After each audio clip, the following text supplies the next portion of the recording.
El 70% de la superficie terrestre está cubierta de agua. La historia del descubrimiento de la Tierra por el hombre está en gran parte ligada a la del mar. Desde las frágiles embarcaciones que rodearon las costas mediterráneas a los majestuosos navíos que se lanzaron hacia el Nuevo Mundo, la evolución de los barcos y de los instrumentos de navegación hizo que el hombre ampliara sin cesar las fronteras de los océanos. Frédéric Restañó es físico e investigador en el CNRS. Va a realizar un viaje siguiendo el rastro de sus homólogos lejanos para conocer las técnicas y los descubrimientos científicos que han permitido al hombre navegar cada vez más lejos, hasta liberarse del viento, de las olas e incluso del hielo. Una investigación científica para entender cómo a lo largo de los siglos el hombre ha podido construir barcos, desafiar a las tempestades y sumergirse en los abismos para conquistar los océanos. Conquistar los océanos.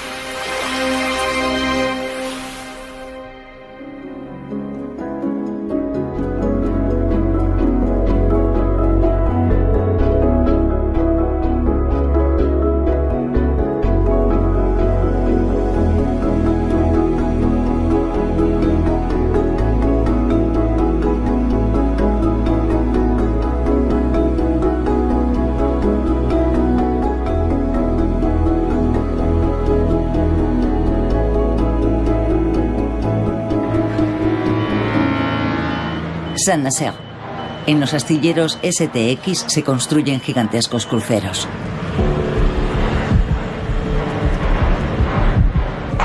Frédéric Restañó va a descubrir los secretos de la fabricación de uno de los mayores transatlánticos del mundo.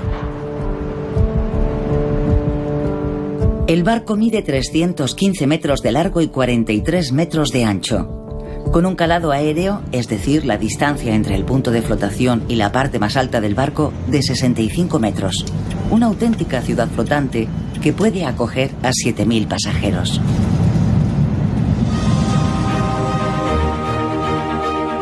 Los ingenieros navales de hoy son capaces de concebir barcos de dimensiones que superan la razón.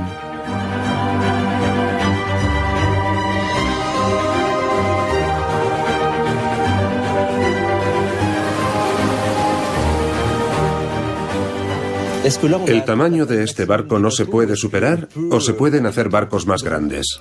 Hoy en día, los límites de los barcos los imponen los puertos en los que atracan y las infraestructuras de los astilleros que los construyen.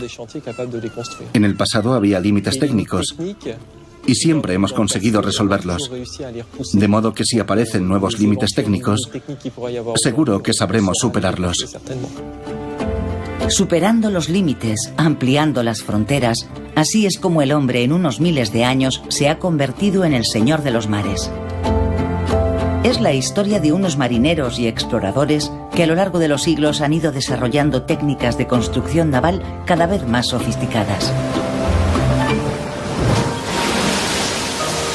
Nos dirigimos a Marsella siguiendo el rastro de uno de los primeros grandes pueblos de navegantes, los griegos.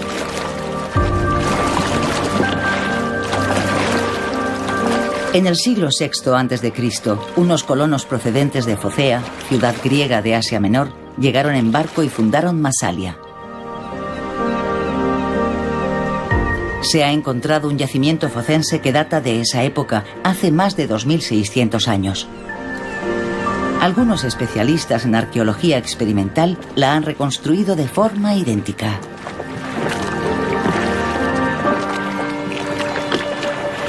Este barco se ha realizado siguiendo los procedimientos de construcción que se usaban en la época antigua. La gran particularidad es que se trata de un barco totalmente ensamblado mediante ligaduras. Es lo que se conoce como un barco cosido. Deben saber que la construcción de un barco así necesita 5.000 horas de carpintería y 3.000 de ligadura.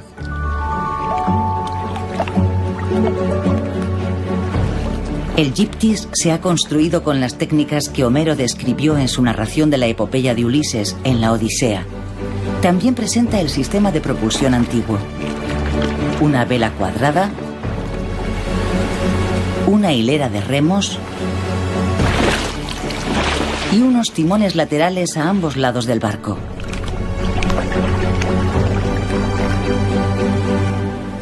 Entonces, ¿con este barco se podía ir a la conquista del mundo conocido en aquella época?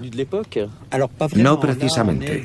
Estamos en un barco costero local. Sus 10 metros le confieren cierta capacidad de carga para salir de pesca, para el abastecimiento de proximidad, para transportar personas. Era un poco como la furgoneta de nuestros días. Pero existían otros barcos. Por ejemplo, los colonos griegos navegaban en pentecónteros, lo dice el historiador griego Heródoto. Eran unas naves de 50 remeros de unos 25 o 30 metros de longitud y que seguramente eran barcos cosidos construidos siguiendo el mismo procedimiento que este. Así pues, los focenses habrían explorado todo el Mediterráneo y colonizado Marsella a bordo de largas naves hechas con tablas de madera cosidas.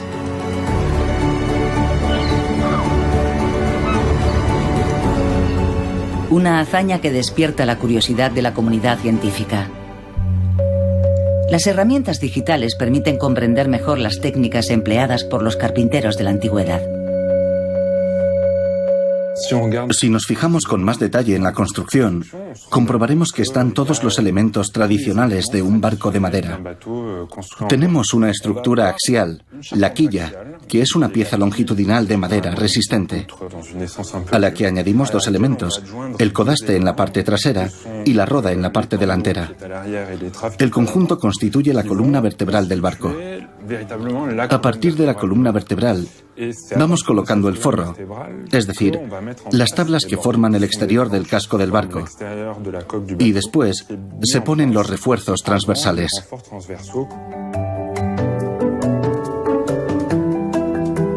¿En esa época todos los barcos se hacían con tablas cosidas? No, todos no. Los fenicios, por ejemplo, utilizaban una técnica diferente, la de espigas y ranuras que después adoptaron los griegos y los romanos. El principio es tallar un orificio en el que se inserta una pequeña pestaña de madera que se denomina espiga. Después, se aseguran las pestañas para mantener unidas las tablas entre sí. Gracias a esta técnica, los griegos pudieron mejorar algunos puntos débiles o algunas desventajas que presentaba la técnica del cosido, permitiéndoles el desarrollo de barcos mucho mayores, con formas más elaboradas y complejas y con mayor esperanza de vida. Esta técnica empírica consolidó el casco. El nuevo sistema de ensamblaje permitió la construcción de galeras gigantes propulsadas por varias hileras de remeros.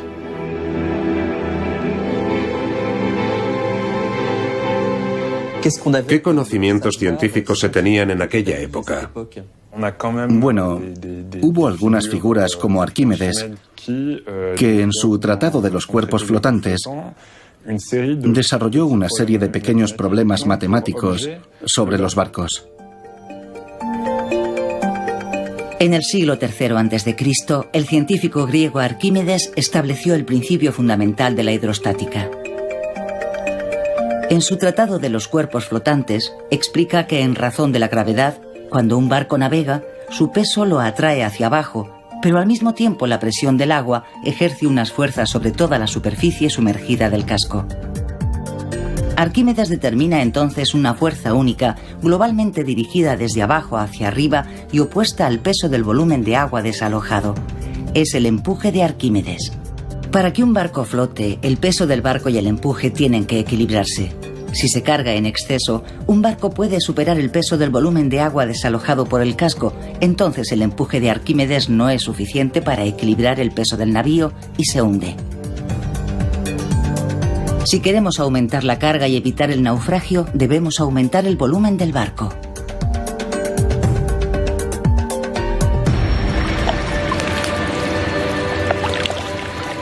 Durante toda la antigüedad, el mundo conocido se limitaba al Mediterráneo. El océano era temido y todos lo creían infranqueable. En aquella época, la ausencia de mapas y de brújula exigía prudencia a la mayoría de los marinos y navegar de puerto en puerto sin perder de vista la costa. A medida que se fue desarrollando el transporte marítimo, los antiguos fueron creando sistemas de señalización para facilitar la navegación. Frédéric Restañó se dirige a Ouessant. Se trata de la isla más occidental de Francia, situada a 20 kilómetros de la costa de Finisterre, en la región de Bretaña.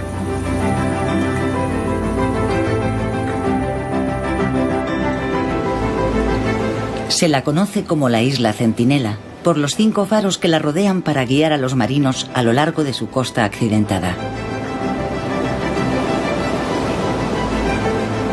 Para comprender la importancia de los faros en el desarrollo de la navegación, Frédéric se dirige a un monumento histórico, el Creach, situado en un promontorio rocoso de la punta noroeste de la isla.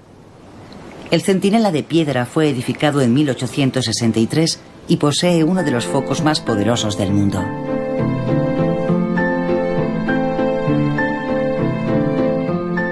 ¿Desde cuándo hay faros? Desde la antigüedad, el faro en el que todos pensamos es el de Alejandría, una de las 7 maravillas de la antigüedad, construido sobre un islote llamado Faros, al que precisamente le deben el nombre todos los demás. Fue construido en el siglo III a.C. y desapareció en un terremoto en el siglo XIV. ¿Cómo se ha llegado del faro de la antigüedad a Ouessant, que es un faro moderno? Ha habido varias etapas. Primero, Faros fue un fuego al aire libre, una hoguera alimentada con madera, sencillamente. Después llegó el carbón, luego las lámparas de aceite y por último la electricidad, con la lente de Fresnel. En 1821, Agustín Fresnel, físico francés ingeniero en la Comisión de Faros, propuso sustituir los reflectores metálicos por lentes a escala.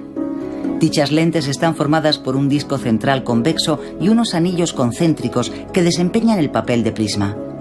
Al salir de la lente, los rayos que han sido desviados por los anillos concéntricos son paralelos entre sí y están orientados en la misma dirección.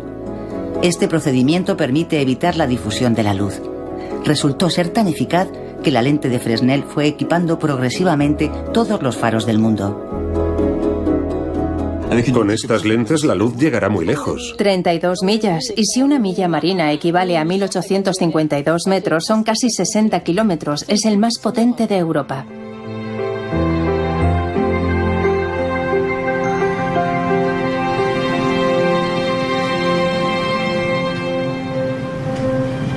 Gracias a los faros, la actividad marítima se desarrolló por el Mediterráneo durante toda la antigüedad, pero no fue el único sitio. Llevados por el afán de conquistar los mares, algunos pueblos emprendieron grandes expediciones.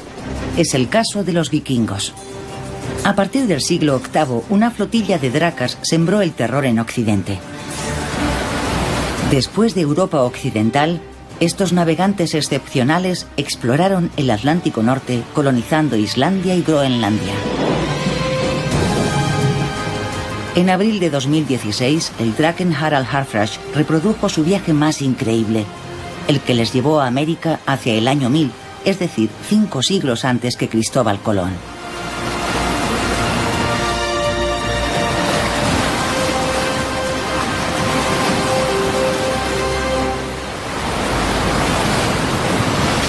Desde Noruega, estos vikingos modernos cruzaron el Atlántico Norte siguiendo la ruta que hace más de 1000 años siguieron sus antepasados. Al final de una travesía accidentada de casi 6 meses, alcanzaron su destino final, los Estados Unidos. Hoy ha quedado demostrado que este pueblo realizó una de las conquistas marítimas más importantes de la historia. Sin embargo, la proeza permaneció desconocida hasta el siglo XIX. En la Edad Media, en Occidente, la precisión científica de las nuevas herramientas de navegación se sumó a la experiencia de los marinos. La brújula y más tarde el compás y el astrolabio, precursor del sextante, fueron equipando las naves. A partir del siglo XIII se dibuja una imagen nueva del mundo gracias a las cartas portulanas, unas cartas náuticas que tienen como fondo una retícula trazada basándose en las líneas de dirección de la Rosa de los Vientos. Ya se reúnen todos los elementos para que los grandes exploradores como Vasco de Gama o Cristóbal Colón puedan lanzarse a la conquista de los océanos. Pero antes de emprender las largas expediciones hacia el Nuevo Mundo, había que cambiar por completo la concepción de las naves. Frédéric Restañó se dirige a Mazagón, al suroeste de España. De la costa atlántica zarparon la mayoría de los grandes exploradores al mando de majestuosas carracas y carabelas como esta nao Victoria, réplica del navío de la flota de Magallanes que también dio la vuelta al mundo. Su diseñador y constructor sigue navegando en el barco legendario. Es el barco que dio la primera vuelta al mundo, que salieron 5 a la expedición de Magallanes y llegaron nada más, al mando de Juan Sebastián Elcano. Salieron 246 hombres y llegaron 18.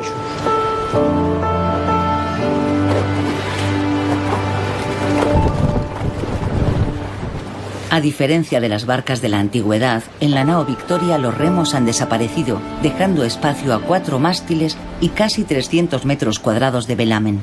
Las velas son fundamentales para impulsar este importante navío de comercio.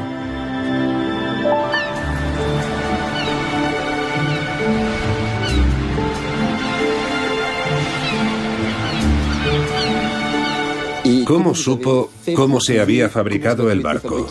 No hay planos de barcos de este tipo en aquella época, y esto tuvo una investigación previa que ha durado 3 años, entre archivos, bibliotecas, museos, porque hay unos libros españoles del siglo XVI en los que hablan ya te explican cómo lo construían, cómo unían las maderas, cómo cortaban las maderas, todo eso está perfectamente explicado. En el momento que empieza a aumentar el tamaño del barco, hay que darle rigidez. Rigidez, que el barco no se rompiera con las olas, que el barco, si le daba un golpe de mar muy fuerte, no rompiera, y eso no se conseguía sin cuaderno.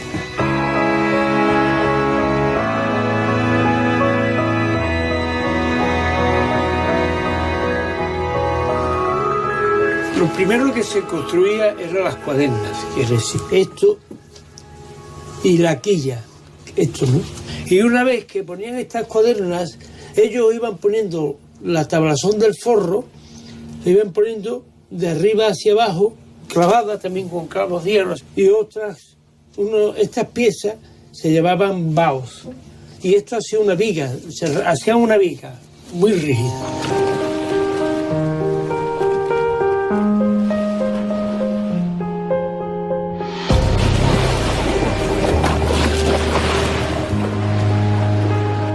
La invención del timón de codaste, pieza móvil vertical colocada en prolongación del codaste del barco, revolucionó la construcción naval. El tamaño del azafrán, la parte sumergida, podía adaptarse al volumen del barco.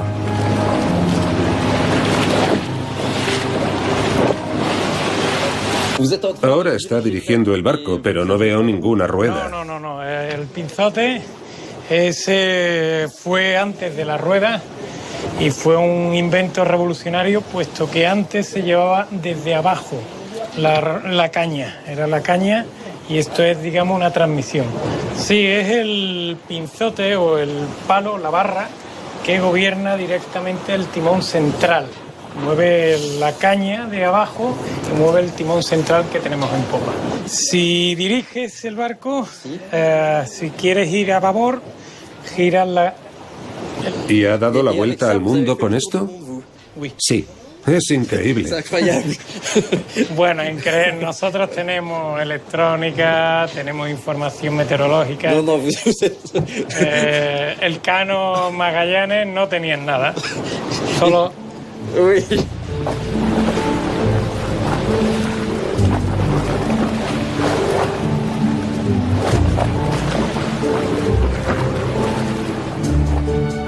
En 1519, la flota de Magallanes levó anclas en Sevilla para descubrir la ruta occidental hacia las Islas Molucas o Islas de las Especias, situadas en la actual Indonesia.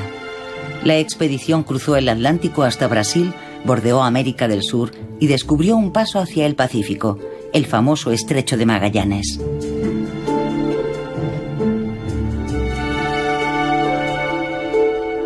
En Filipinas mataron a Magallanes, por eso fue Juan Sebastián Elcano quien dio la primera vuelta al mundo de la historia.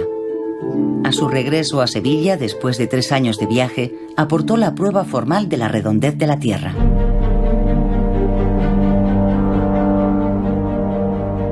La era de los grandes descubrimientos abrió otro periodo, el de la lucha por la explotación de las riquezas. Las naciones recorrieron el mundo para abrir nuevas vías comerciales y se enfrentaron por conquistar los océanos.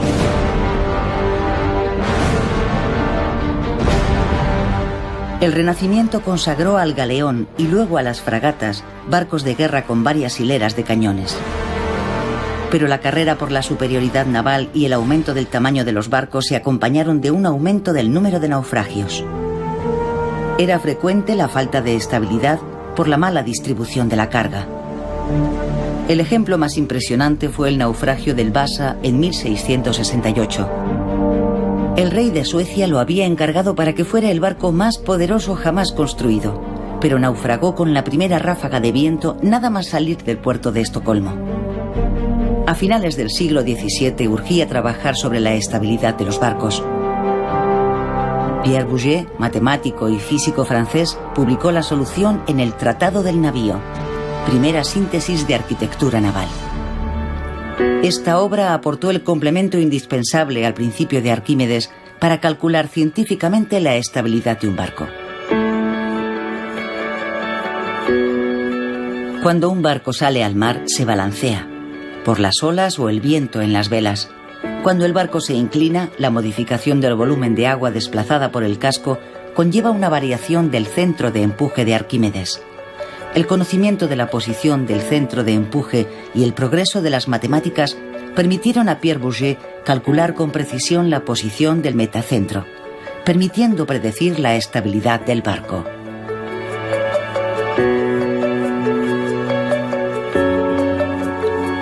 Si se coloca demasiado peso en la parte alta de un barco y el centro de gravedad pasa a estar por encima del metacentro, el barco se vuelve inestable y zozobra. En cambio, si el centro de gravedad del navío está situado por debajo del metacentro, este puede recuperar su posición inicial en equilibrio. En el siglo XIX, los cargueros de vela, cada vez más numerosos, surcaban los océanos con un cálculo muy preciso de sus cargas. Es el caso de un monumento histórico, el Belém. El Belém nació hace 120 años en Nantes. Es un carguero de vela que servía para traer azúcar, cacao y ron de Brasil y las Antillas. Como los barcos salían vacíos de Nantes, con el fin de suplir la falta de mercancías se cargaban con lastre. En aquella época con granito, que se descargaba al llegar a Montevideo, que de hecho se construyó en parte gracias al lastre del Belém. ¿Cuántos kilos se necesitan para un barco como este? Actualmente hemos lastrado el barco con 400 kilos por 800 toneladas. Es una parte muy pequeña del peso del barco, pero bien colocada en las bodegas es fundamental para su estabilidad. Si en aquella época el Belém embarcaba hasta 675 toneladas de mercancías, hoy uno de los últimos vestigios de la edad de oro de la vela es un barco escuela.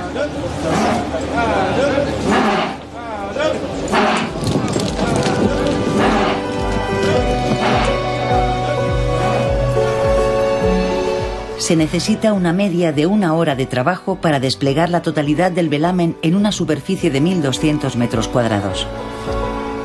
Lo que diferencia a este barco del antiguo es que la vela está fragmentada en varias piezas. El Belém tiene 21 velas, así que podemos determinar qué vela desplegamos o no según las condiciones. Tiene 3 mástiles, pero el casco es de metal. Sí, a la gente le sorprende mucho. En 1896 estábamos en pleno boom de la construcción metálica. Y estos cascos tienen una gran ventaja sobre los cascos de madera en muchos terrenos. Por ejemplo, el barco es más sólido. Un casco de metal puede romperse, pero no se afloja como le sucede al de madera. Y la relación longitud-anchura es mucho más importante en un casco de metal, lo que nos permite tener navíos mucho más largos y más rápidos. Tenemos un barco de transición. Cuando el vapor empezó a ganar importancia, la mayoría de estos grandes veleros cesaron su actividad después de la guerra.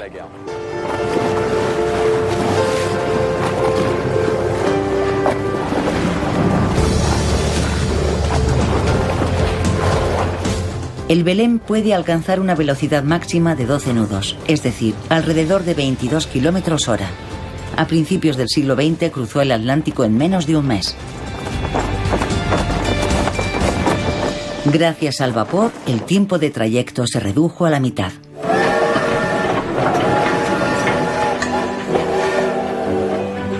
La revolución industrial desencadenó una competición para construir el barco más rápido y moderno. Tras la máquina de vapor, los constructores desarrollaron el motor diésel que fue ganando potencia con el tiempo. Pero la velocidad tiene sus límites. Los barcos se toparon con la resistencia del agua. A principios del siglo XX, para poder concebir barcos más rápidos, William Froude, padre de la hidrodinámica experimental, desarrolló un método de prueba basado en una maqueta remolcada en una gran extensión de agua. Había nacido el primer canal de ensayos hidrodinámicos.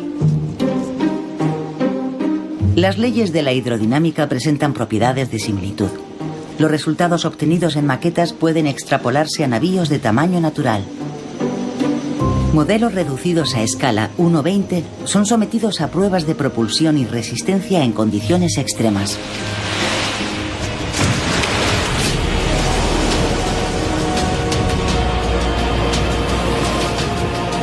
Gracias a los canales de ensayos hidrodinámicos, los ingenieros pudieron diseñar barcos cada vez más eficaces, capaces de superar las olas.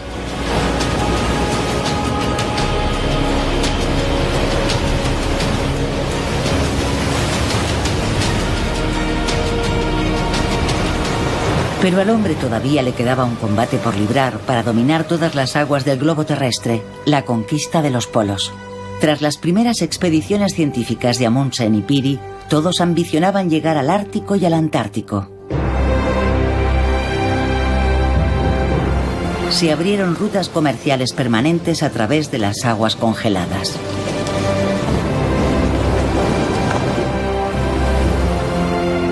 Frederick Restañó vuela a Kemi, en Laponia finlandesa. La pequeña ciudad portuaria se encuentra en el extremo norte del Báltico, en el Golfo de Botnia.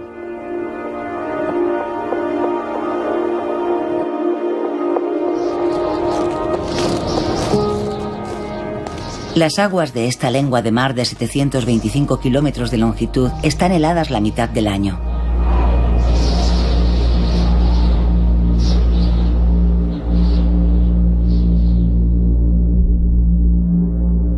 Aquí es donde está amarrado el Sampo, un imponente rompehielos de 75 metros.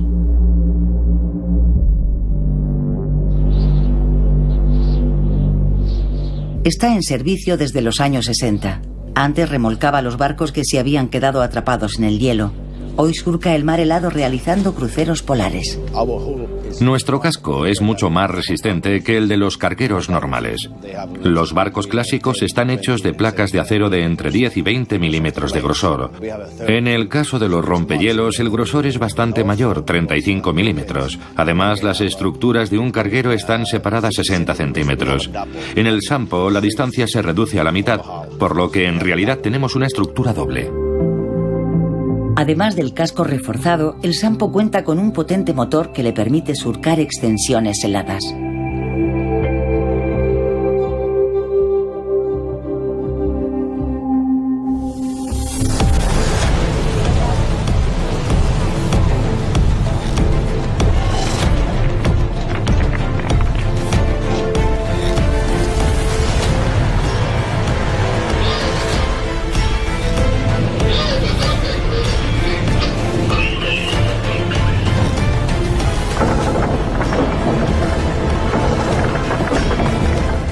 ¿Cómo se obtiene la potencia necesaria para propulsar este monstruo de 3.500 toneladas de acero?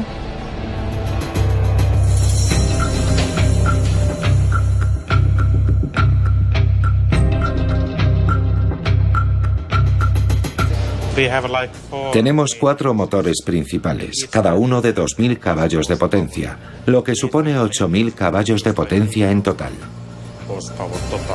En general, en un carguero la potencia es de 4.000 caballos, es decir, la mitad. Los rompehielos suelen tener un sistema de propulsión en particular, el diésel eléctrico. El Sampo cuenta con unos enormes motores diésel que producen electricidad gracias a 4 generadores. La energía eléctrica alimenta la propulsión de las hélices. Este tipo de propulsión permite maniobras muy rápidas. Gracias a la electricidad podemos realizar rápidamente maniobras hacia adelante y hacia atrás. Cuando el barco se queda atascado en el hielo, tiene que ser capaz de dar marcha atrás y volver a avanzar rápidamente para poder romper el hielo.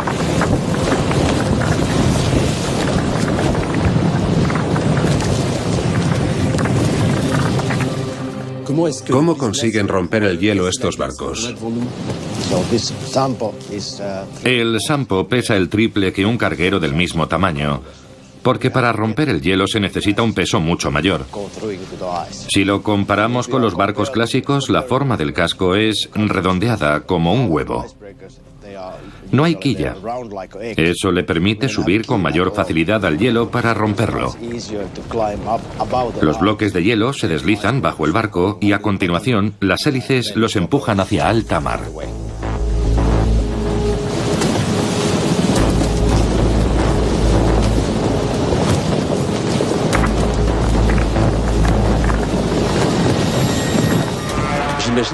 ¿Qué sucede cuando un barco se queda totalmente bloqueado en el hielo? Es una situación muy peligrosa.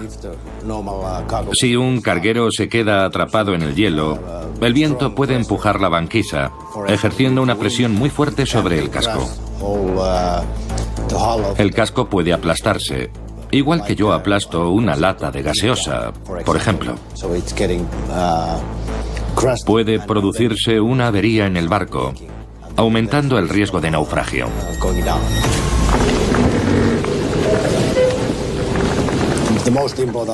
La función más importante del rompehielos es asistir a los cargueros que se quedan bloqueados en el hielo. El rompehielos abre un camino a través del hielo marino para remolcar posteriormente al barco hasta una zona de navegación más segura. ¿Cuál es el máximo espesor que puede romper? El Sampo está diseñado para romper hasta 1,20 metros de hielo. Es la situación más extrema que podemos encontrar en el mar Báltico. Pero existe una clase de barcos denominada clase polar que pueden romper hasta varios metros de espesor de hielo. Hace más de un siglo que la ciencia contribuye al acceso a zonas extremas.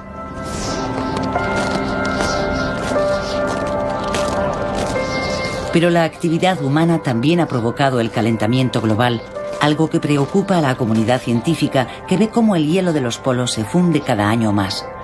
Los míticos pasos del noroeste y del noreste, en los que tantos exploradores rompieron sus barcos, van abriendo poco a poco sus puertas. Corredores que unen el Atlántico y el Pacífico Norte, por los que se lanzan las naciones en busca de nuevas vías marítimas. Nunca antes los rompehielos habían sido tan eficaces y necesarios como ahora para abrirles paso. Cerca de Helsinki, el científico Frederic Restañó se dirige a un centro de investigación finlandés en el que se diseñan el 60% de los rompehielos de la flota mundial. Las maquetas se prueban en el mayor canal de ensayos hidrodinámicos del mundo.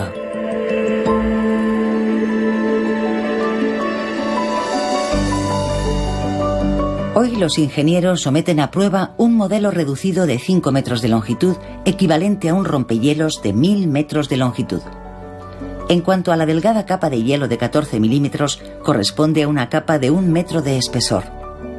El experimento se lleva a cabo para medir las fuerzas que se ejercen sobre las hélices.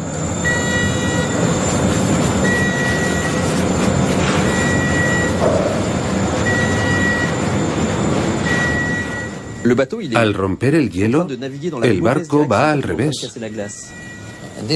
En realidad, se trata de un rompehielos reversible. Si el mar no está helado o la capa de hielo es muy delgada, avanza normalmente. Pero si la capa de hielo es gruesa, va marcha atrás. Es muy difícil desarrollar un barco que sea igual de eficaz en el agua que como rompehielos. La ventaja de este es que tenemos dos barcos igual de eficaces reunidos en uno solo. Un concepto posible gracias a una nueva generación de hélices. Los ingenieros han trabajado sobre la maniobrabilidad de los barcos para mejorar la propulsión a través del hielo.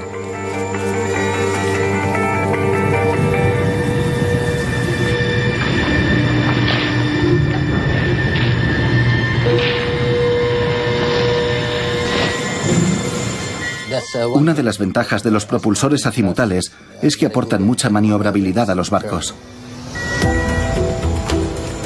La rotación permite a los rompehielos dar marcha atrás en pocos segundos. Tradicionalmente, los barcos se propulsan mediante una hélice que al empujar el agua hacia la parte trasera del barco lo hace avanzar. La potencia imprimida por el motor se transmite a los árboles de transmisión y después a la hélice. Pero para dirigir el barco se necesita un timón. En la segunda mitad del siglo XX se inventó el propulsor azimutal.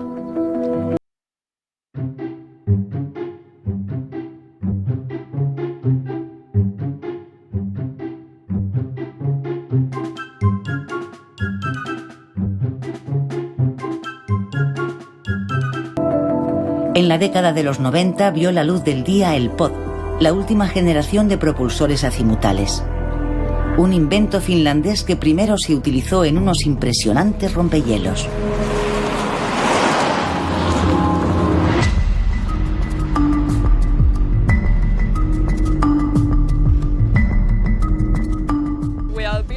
Fabricamos pods para los mayores transatlánticos, los mayores rompehielos y grandes supertankers. Este pod tiene una potencia de 20 megavatios y pesa alrededor de 170 toneladas. La auténtica revolución, lo que lo diferencia de un propulsor mecánico, es el motor eléctrico que ponemos en la barquilla que hay en el exterior del casco.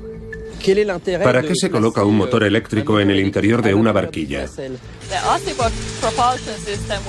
El pod es un sistema en el que la hélice está directamente enfrente del agua y de esa forma aumenta su eficacia. En cuanto al consumo de energía, ¿cuál es el ahorro? Depende del tamaño del barco, pero en el caso de un transatlántico tipo se ahorra un 5% de energía. Y existen más ventajas en la distribución general del barco. Como el motor se coloca en el exterior del casco, deja espacio libre para la distribución interior. En los cruceros, por ejemplo, deja espacio para más camarotes. Y en un carguero, más espacio para la carga. En realidad, se aumenta la carga útil. Ahorro de energía y de espacio se han convertido en una preocupación capital en un sector que garantiza el 90% del comercio mundial. Cada año cerca de 90.000 navíos surcan los mares transportando más de 10.000 millones de toneladas de carga. La lucha por la monumentalidad ha alcanzado su punto culminante con unos buques portacontenedores y unos cruceros de varios cientos de metros. ¿Qué retos han tenido que superar los ingenieros para construir estos auténticos monstruos de los mares? Regresamos a Saint-Nazaire. Vamos a entrar en las entrañas de un crucero gigantesco. Más de 2.500 obreros trabajan cada día en esta ciudad flotante, cuya superficie es de 180.000 metros cuadrados.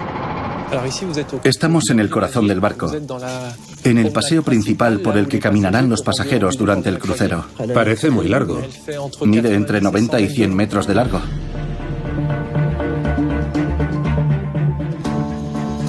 Una sala como esta, que es una especie de gran espacio hueco en el interior, se opone a la idea de rigidez que todos tenemos del barco.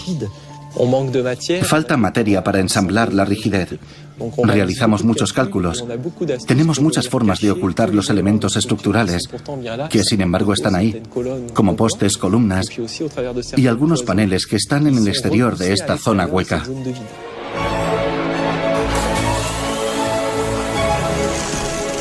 ¿Qué es lo que garantiza la rigidez del barco?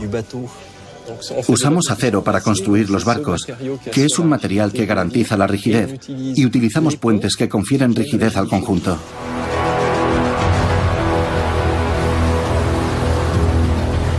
Pero el desafío estructural más complejo para los arquitectos es ubicar el máximo de camarotes en los barcos de crucero. Habitaciones con ventanas y grandes balcones con vistas al mar suavizan considerablemente la rigidez del barco.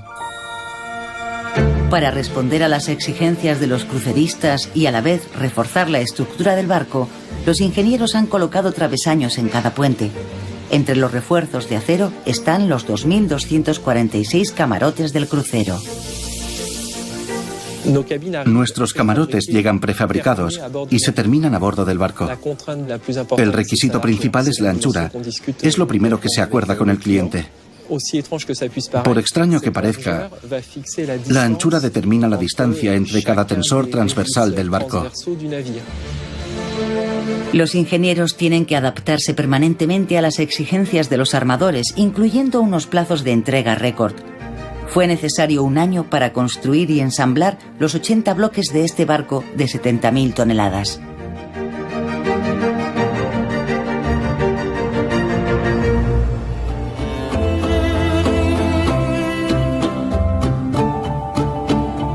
En el espacio de unos miles de años, el hombre ha pasado de frágiles embarcaciones a auténticas ciudades flotantes, dominando al mismo tiempo toda la superficie de las aguas del globo terrestre.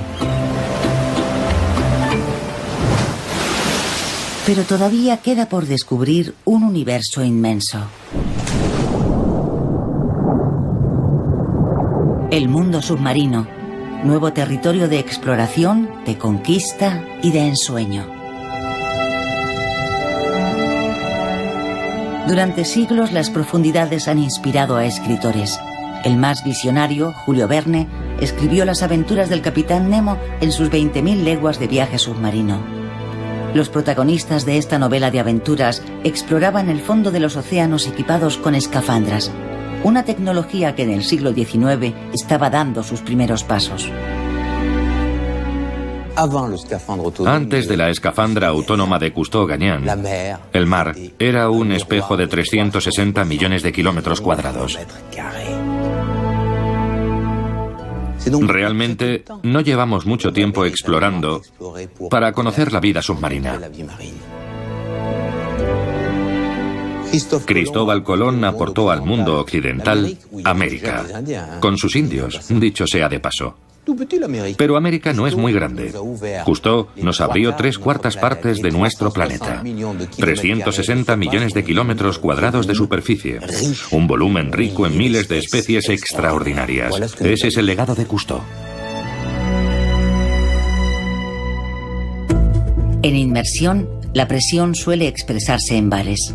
En la superficie, la presión atmosférica es de alrededor de 1 bar, que corresponde más o menos a 1 kilogramo por una superficie de 1 centímetro cuadrado.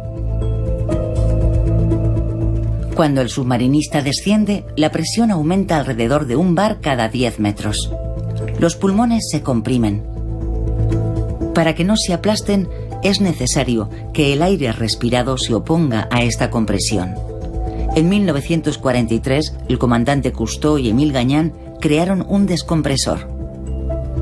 El sistema expande el gas fuertemente comprimido en la botella y se lo suministra al buzo a la presión del agua que le rodea.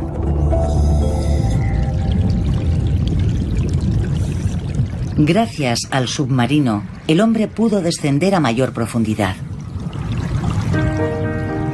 En 1960, Jacques Piccard y Don Walsh realizaron la hazaña de sumergirse en el abismo Challenger en la fosa de las Marianas a cerca de 11.000 metros de profundidad. 1.100 bares de presión, 1.100 atmósferas. Es simplemente colosal. No sabían si iban a regresar. Era más duro que ir a la Luna. Sigue siendo más duro que ir a la Luna.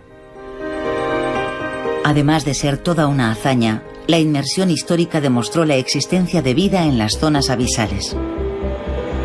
A partir de entonces comenzó la era de la exploración científica de los grandes fondos. Los centros de investigación de todo el mundo, como IFREMER, empezaron a desarrollar herramientas para tener éxito en esta misión. A bordo de barcos oceanográficos, los investigadores llevan robots como ROV, un vehículo teledirigido de exploración submarina. Es un aparato capaz de descender a 2.800 metros y tiene un volumen muy reducido, así que nos permite llegar a lugares de difícil acceso, como el interior de un pecio, el interior de un cañón, lugares que son frágiles. Podemos acercarnos mucho a las estructuras. El Horus 3D, una herramienta innovadora que utiliza alta definición de fotogrametría submarina y permite a los científicos estudiar con precisión las profundidades. Pecios, restos arqueológicos. El sistema también permite cartografiar grutas submarinas inaccesibles.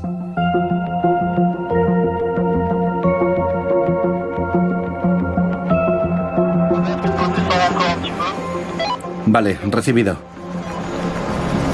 El equipo sumerge el robot ROV en el cañón de Casideño, en el Parque Nacional de Calanque, un espacio natural protegido. El objetivo de la misión es el estudio del macizo coralino. El aparato ha llegado al fondo. ¿A qué profundidad estamos? Estamos a poco más de 200 metros, 205, que no es poco. 20 bares. 20 bares, eso es. Más allá de la inmersión convencional.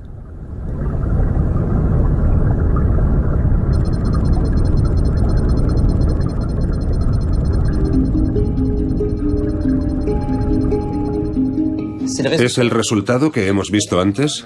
Eso es. Este es el macizo de corales blancos que teníamos delante hace un momento. Es un modelo en 3 dimensiones. Nos ofrece la posibilidad de orientar los objetos que estudiamos y nos permite, como puede ver, viajar por el interior de las 3 dimensiones de este complejo vivo, porque todo se saca a partir de lo vivo. Fíjese la definición que tenemos cuando utilizamos el zoom. Vemos cada individuo de cada colonia que mide unos milímetros de diámetro.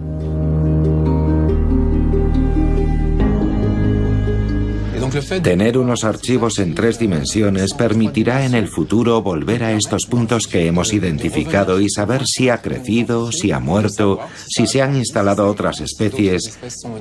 Poco a poco iremos sabiendo más sobre la distribución de la biodiversidad, especialmente en las profundidades.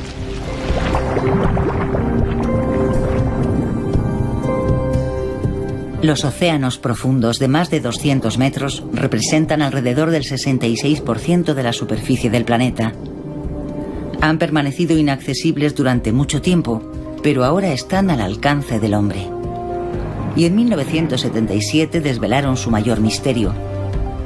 En la dorsal oceánica de Galápagos, en la frontera entre 2 placas tectónicas, un grupo de geólogos americanos y de científicos franceses del IFREMER descubrió manantiales hidrotermales, manantiales de agua caliente procedentes de las entrañas de la Tierra.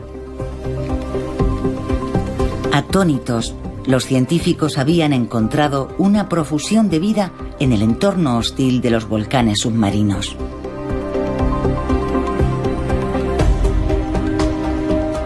En el Instituto Francés de Investigación para la Explotación del Mar, una nueva tecnología permite estudiar estos ecosistemas tan particulares, los observatorios submarinos. Gracias a una red de fibra óptica de 800 kilómetros que se extiende a 2.000 metros de profundidad conectada a cámaras, los investigadores pueden conectarse en directo a un manantial hidrotermal situado en el litoral de Canadá. Vamos a conectarnos. Ya estamos. Parece un poco raro porque son unos fluidos de cerca de 400 grados Celsius al brotar en el caso de los más calientes, con pH ácido. Hay metales pesados en abundancia, cadmio, arsénico, plomo. Estamos a 2.200 metros de profundidad. Hay una presión de 200 atmósferas, es decir, el equivalente a la presión de una vaca sobre una uña. Y también tenemos radiactividad natural. A priori podría pensarse que la vida es casi imposible. Pero, sorprendentemente, encontramos oasis llenos de vida.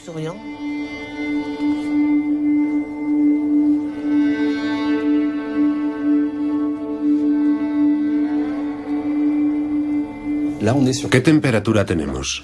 Tenemos unas temperaturas no muy fuertes. Estamos por debajo de los 20 grados Celsius a nivel de la fauna. Las grandes fumarolas submarinas negras tienen varios cientos de grados Celsius. Lo que sucede es que los fluidos muy calientes, al entrar en contacto con el agua de mar, que está fría, producen la precipitación de todos los elementos químicos que se encuentran en dichos fluidos. Esta precipitación va formando progresivamente grandes montes de sulfuro sobre los que viven diferentes animales.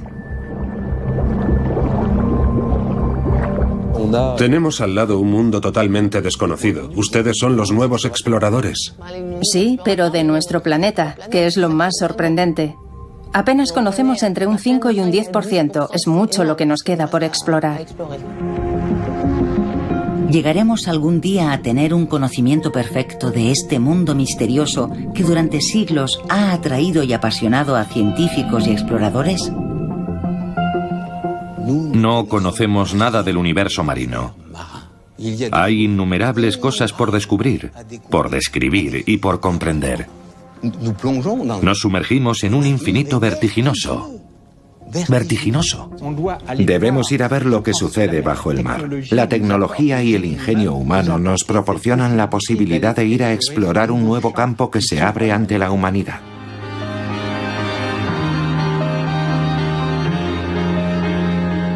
La farmacología del mañana vendrá en parte del mar. La comida del futuro vendrá en parte del mar. Tenemos que comprender todo lo que representa este universo. Es el último territorio que nos queda para la evolución de la humanidad.